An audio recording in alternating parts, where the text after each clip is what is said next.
Assalamualaikum teman-teman. Perkenalkan, nama saya Anissa Fitri Nugraheni, mahasiswa semester 5 Universitas Islam Negeri Raden Massaid Surakarta.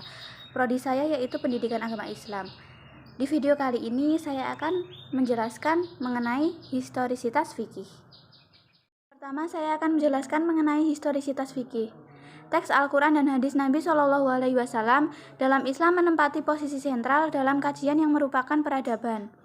Al-Quran bagi umat Islam adalah kalam Allah yang diwahyukan kepada Nabi Muhammad Shallallahu Alaihi Wasallam melalui malaikat Jibril yang berlangsung selama kurang lebih 23 tahun sebagai petunjuk dalam kehidupan bagi manusia.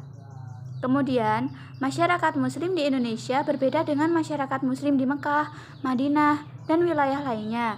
Di Indonesia, Islam ditampilkan oleh penganutnya dengan beragam corak. Islam dikembangkan oleh para dai dengan berbagai latar belakang pendidikan mereka.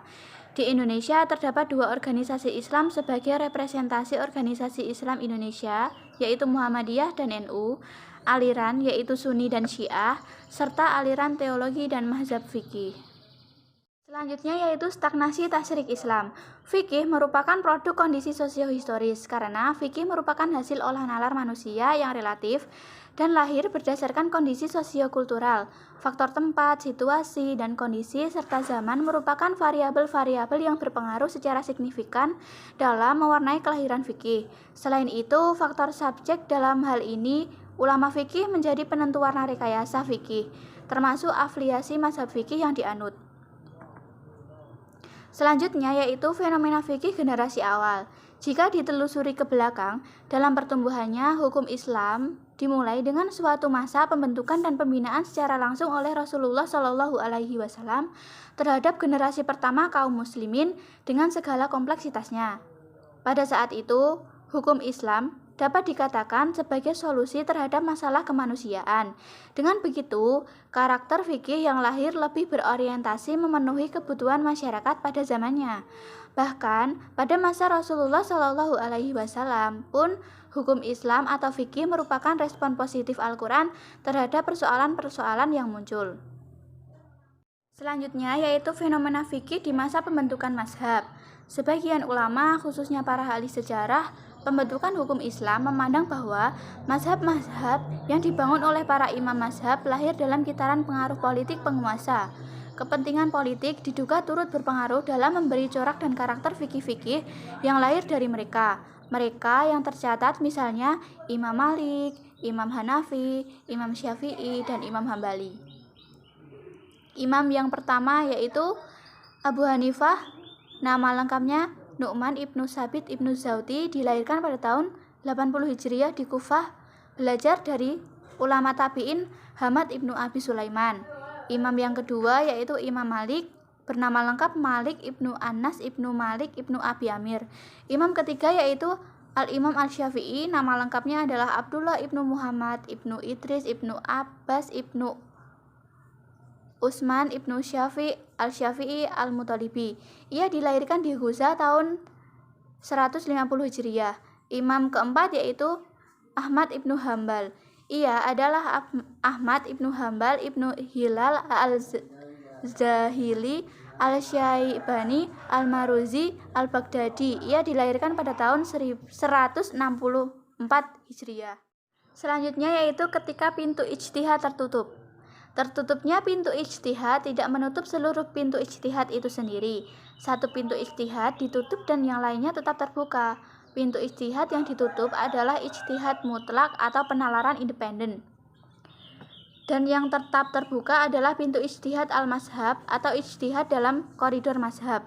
Ini tentu terjadi akibat kekuasaan dan fanatisme. Ijtihad dalam bingkai mazhab tertentu harus berkembang dengan menggunakan metode ijtihad imam mazhabnya. Selanjutnya yaitu mengembangkan ijtihad independen atau mutlak.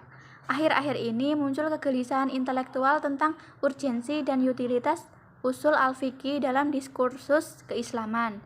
Kegelisahan tersebut diekspresikan dalam sebuah kecemasan bahwa ternyata usul fikih hingga saat ini masih sangat kaku dalam menghadapi dan menyapa konteks peradaban kekinian. Ekspresi para intelektual muslim kontemporer terlihat misalnya Fakhrur Rahman dan Hasan Hanafi.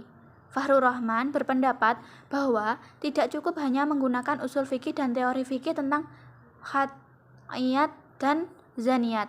Ia kemudian menawarkan istilah ideal moral dan legal spesifik sebagai pembagian awal tradisi Islam.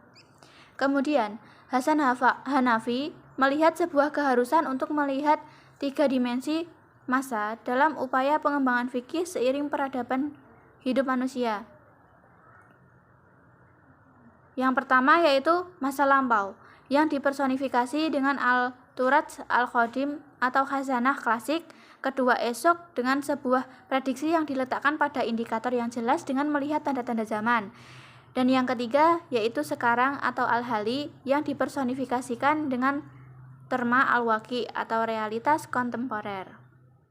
Selanjutnya yaitu Islam Indonesia, Islam yang majemuk. Umat Islam Indonesia merupakan umat Islam yang unik dan heterogen, atau agama, kepercayaan, suku, ras, etnik, adat istiadat, dan budaya, sehingga dibutuhkan penanganan khusus. Indonesia merupakan negara dengan penganut Islam terbesar di dunia, sehingga umat Islam adalah umat mayoritas. Akan tetapi, terdapat beberapa wilayah dan provinsi di mana umat Islam merupakan umat minoritas. Keadaan ini sungguh merupakan sebuah fenomena unik.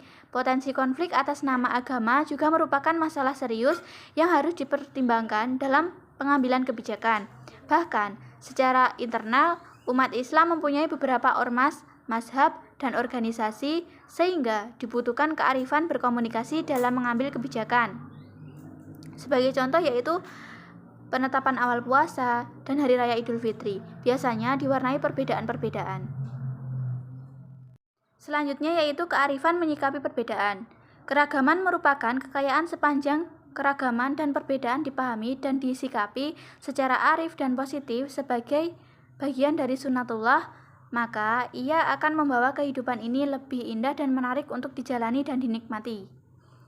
Keragaman dan perbedaan dalam berbagai aspeknya, baik secara individual maupun secara kolektif, harus disikapi secara arif, agar dengan begitu kehidupan individu dan kelompok akan lebih dinamis, sehingga dapat melahirkan kompetisi secara sehat untuk memperoleh kebaikan atau fastabiqul khairat dan tolong-menolong dalam menata kehidupan di bumi ini.